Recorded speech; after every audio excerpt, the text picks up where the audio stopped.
एक छोटा सा गांव था, नाम था मोहनपुर। उस गांव में एक 200 साल पुराना कुआं था। लोग कहते थे हर रात उस कुएं से एक रोती हुई लड़की की आवाज सुनाई देती है। लेकिन एक बात सब लोगों को हैरान कर देती है, मोहनपुर गांव का जो भी लड़का उस कुएं के पास पानी पीने जाता है वह 2 दिन के अंदर मर जाता है और मरा हुआ शरीर गायब हो जाता है। और एक दिन इसी गांव में एक शहर से अर्जुन नाम का लड़का आता है।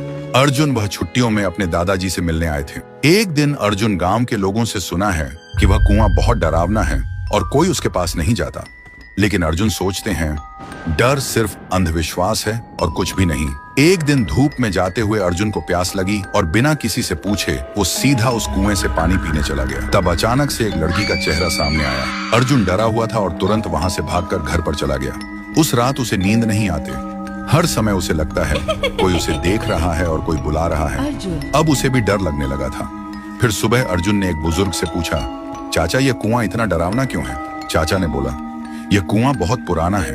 यहाँ से आधी रात में एक लड़की की रोते हुए आवाज निकलती है और वह लड़की हमेशा लड़कों को ही अपना शिकार बनाता है। आज तक इसका राज कोई समझ नहीं पाया। इस बात को सुनकर अर्जुन वहां से निकल पड़े और घर में आकर एक पाखंडी बाबा को कॉल करके बुलाता है ताकि इसका राज क्या है वह जान पाए।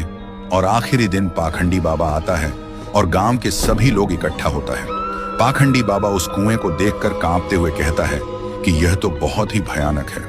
कुएं के अंदर जो भी है उसको पकड़ना मेरे बस के बाहर है।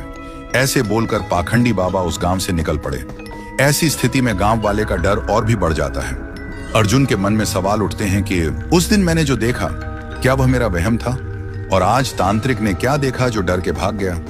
आखिरी दिन अर्जुन आधी रात में कुएं के पास एक पेड़ के पीछे छुप जाता है। अर्जुन देखा है कि कुएं के अंदर से एक अजीब सा रोने वाला लड़की का आवाज सुनाई देता है और तभी कुएं के अंदर से एक लड़की बाहर निकलती है। थोड़ी देर बाद एक लड़का गाड़ी लेकर गांव से गुजरता है। वह लड़की उसके सामने आ जाती है और लड़की उस लड़के को मार देता है और लड़के का शरीर गायब हो जाता है। अर्जुन यह सब देखकर हैरान रह जाता है। उसके दिमाग में एक ही सवाल घूमता है कि यह लड़की कौन है जो लड़के को ही अपना शिकार बनाते हैं, लड़कियों को क्यों नहीं? तो दोस्तों, अगर आपको जानना है कि उसे कुएं में वह लड़की कौन था और वह सिर्फ लड़कों को ही क्यों अपना शिकार बनाती है तो कमेंट करो, पार्ट 2 चाहिए।